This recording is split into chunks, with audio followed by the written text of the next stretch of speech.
आज हम क्या देखने वाले हैं? मेजरमेंट। मेजरमेंट यानी क्या?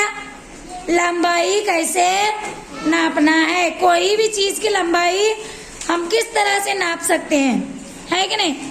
अब पहले हम क्या करेंगे? स्पेन से यानी अपने हथेलियों से लंबाई नापेंगे। तो ये टेबल की लंबाई हमें नापना है। कौन नापेंगे? चलो अरहान आओ, नाप के दिखाओ। फर्स्ट 1 2 3 4 5 6। Very good. कितना हुआ?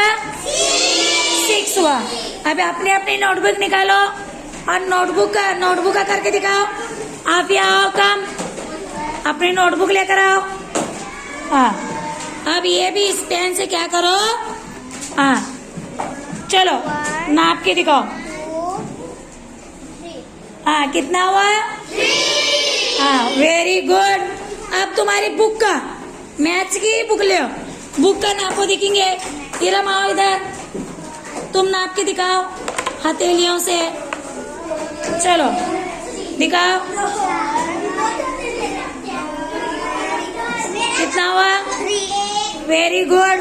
कितना हुआ? 3 हुआ। हाँ, अब विंडो का भी नापना।